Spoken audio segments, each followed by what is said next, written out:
morning, everyone. Congratulations, graduates. Let's give them a big round of applause.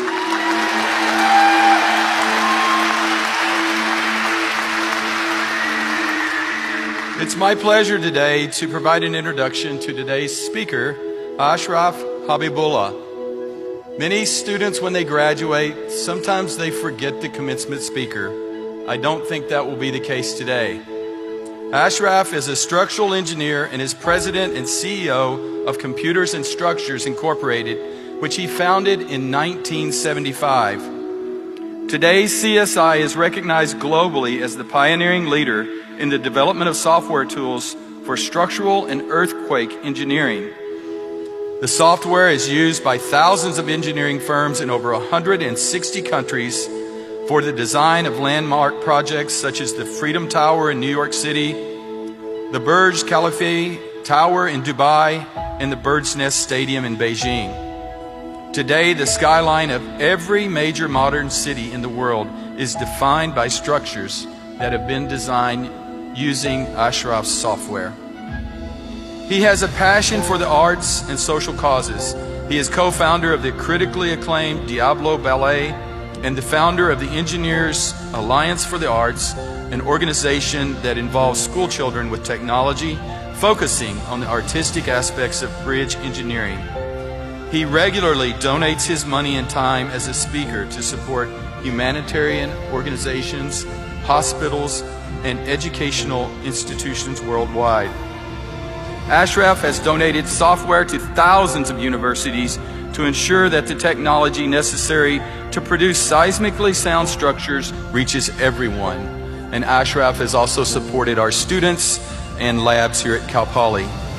Ashraf has a deep personal interest in the study of human psychology and human behavior and how they can be leveraged to help people from all walks of life reach their maximum potential. Would you join me in welcoming Ashraf to the podium?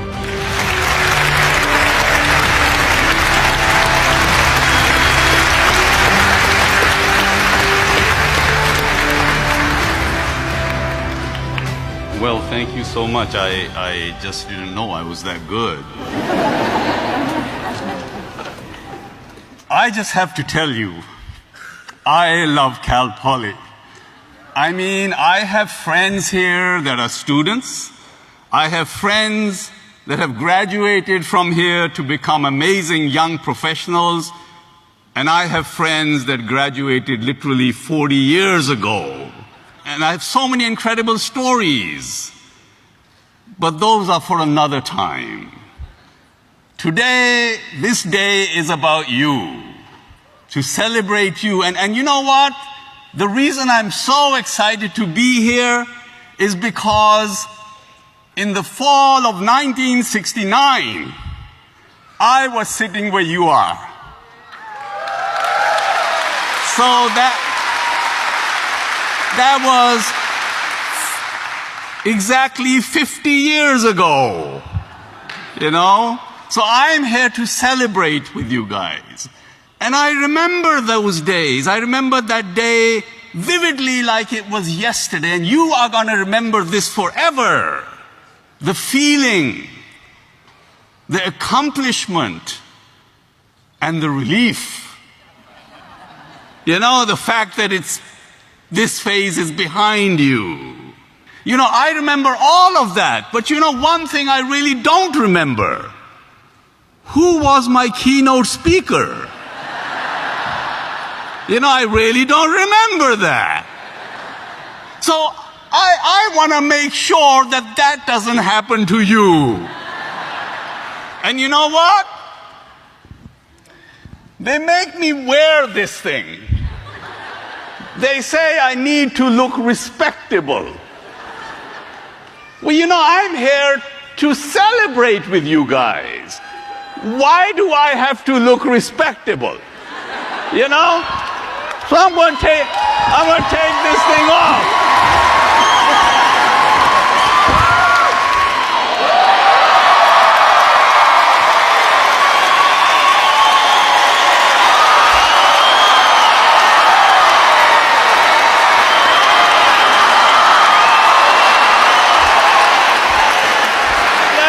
tell you a little bit about this jacket. You see, I think every keynote speaker needs to have a jacket like this. Because you know, when you come to a commencement and you wear a jacket like this, you can basically say anything you want to. Because nobody's listening. They focus on the jacket. And of course, you get invited everywhere, and they never forget you. Try taking this thing through security with them wires and them batteries. You know, they actually make me take it out of the bag and wear it. Can you imagine 500 people in line in Dubai? And here I am at the head of the line with my lights on. All kidding aside, you know, I came to America, this is also 50 years ago. December 8th, 1969 is when I landed in this incredible land from Pakistan. And I remember my dad taking me up to the plane, and he was a colonel in the army, so he could get into the plane. He sat me down on the chair, and he said, "Go make something of your life. Make a lot of friends.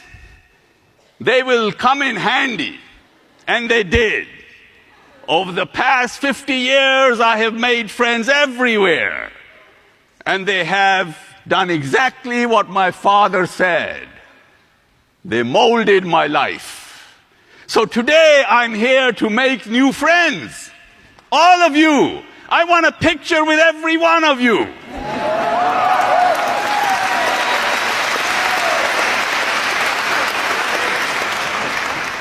I was thinking, what should I really talk about? Then it occurred to me that students are usually broke.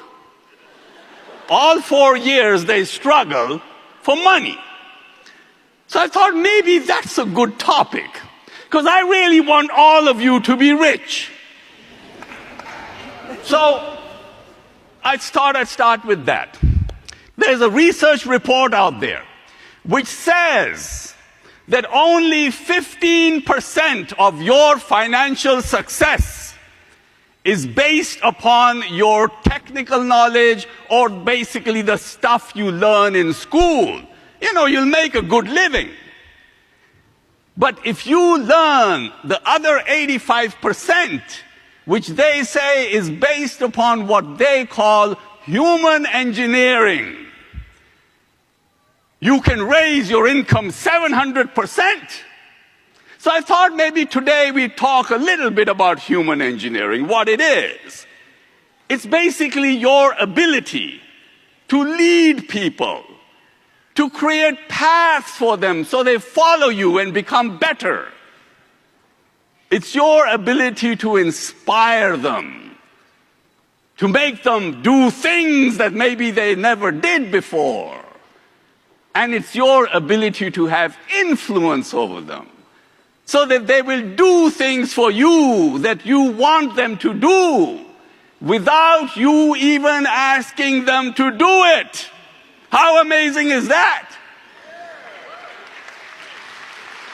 And when you learn about human psychology and human chemistry, you will learn something amazing.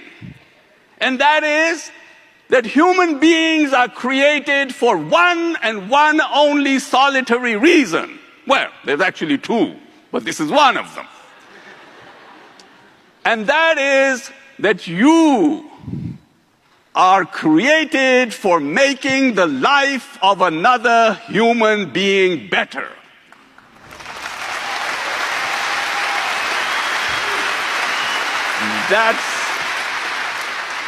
And that's not religion. It's not something that I've cooked up. It's not voodoo.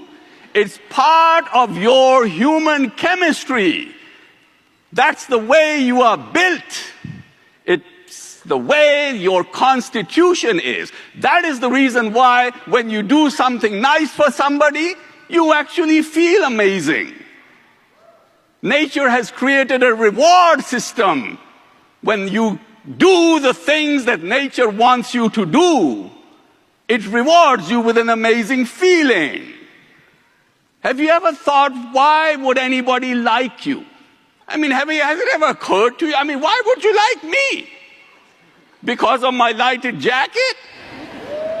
Or my Madonna hat? How about them Madonna boots? No. People like you for only one reason, and you learn this, and it's best that you learn it when you're young. It will serve you well. People like you for only one reason, and that one solitary reason is how they feel about themselves when they are in your presence. That's what makes them like you.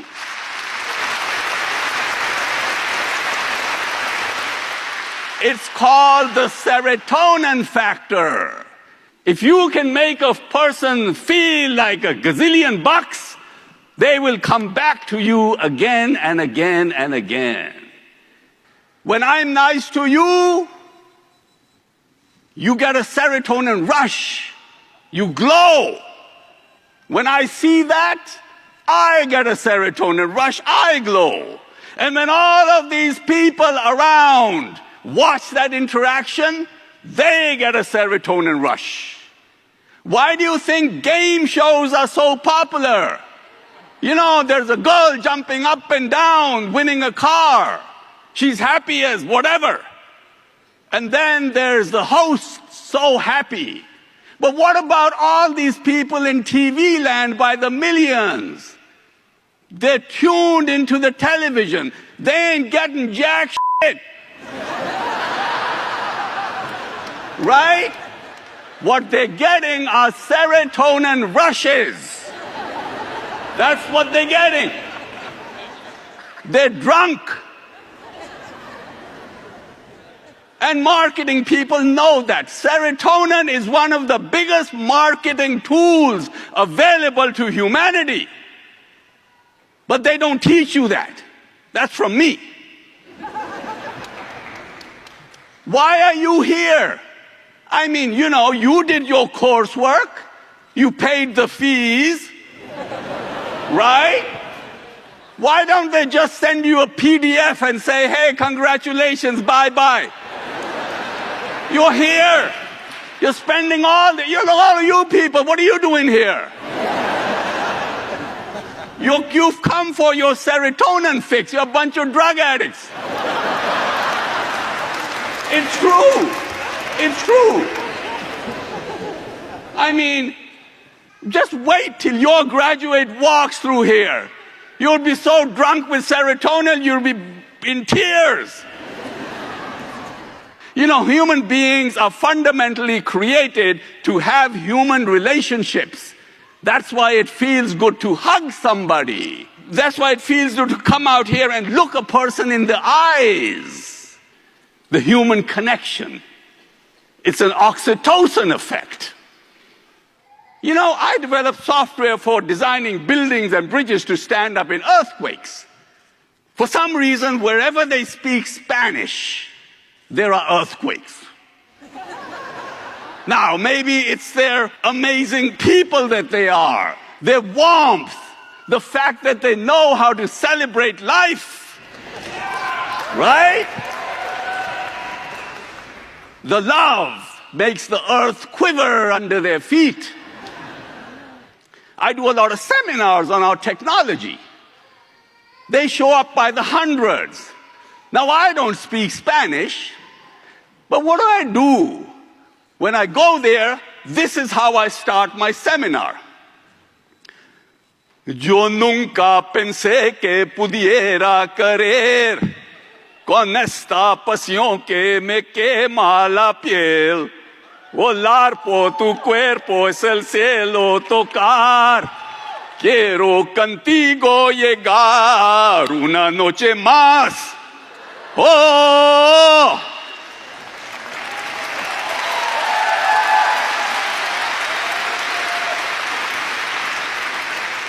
Now, I haven't the foggiest idea what that means, because I don't speak Spanish.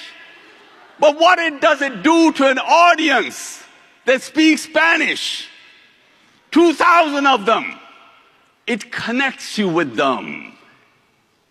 It gives them an oxytocin rush, makes them feel amazing about themselves. And what does that do? That bonds them with you. From that point onward, you can do no wrong. So learn about human psychology and human chemistry. It'll serve you well. It'll make you rich. You know, when you have amazing instructors like you have at this university, they don't just teach you. Implicitly, they instill into you a willingness to learn. And that stays with you. Psychologists will tell you, you don't learn by being taught. You don't learn by being told. You learn by absorbing the environment that you are in. So even after you leave the university, all through your life, you are like this information sponge. You look at something and you want to learn it. The other thing that you learn, without even knowing it, is to be able to think logically. So you can figure out stuff for yourself.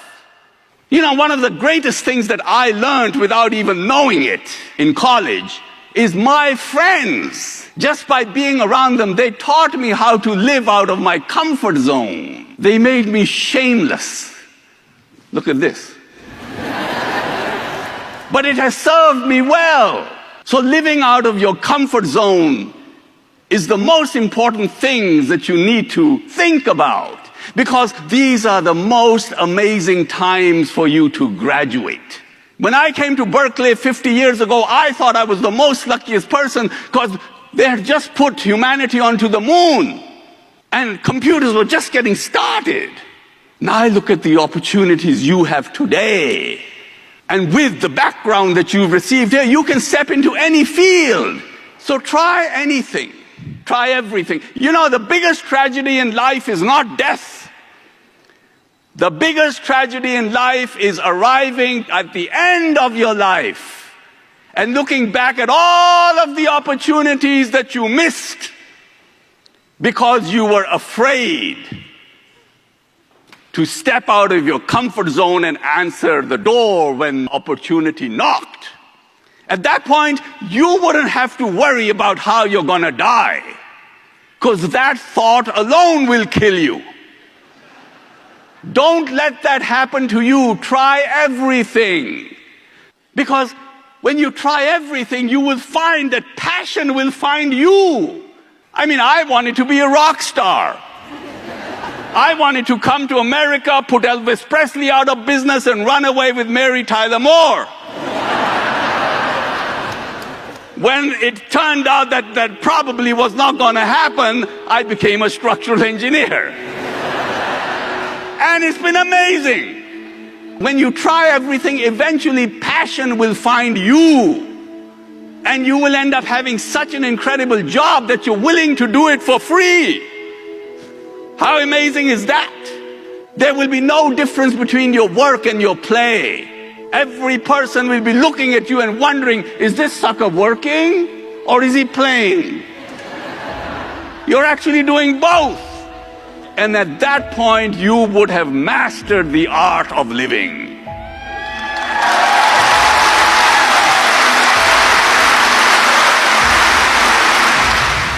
You are the people that are the future of this country. You are the ones that are going to create the next Uber app. $50 billion worth. My God, what is that? What is Uber? It's just a stupid app worth 50 billion. You can do that. Now, when you do that, the reason I want to be friends with you is I want to come to your launch party. The world is out there waiting for you. Go grab it. Good luck, and make sure I'm on your invitation list. I will keep my jacket warm and my batteries charged. Thank you.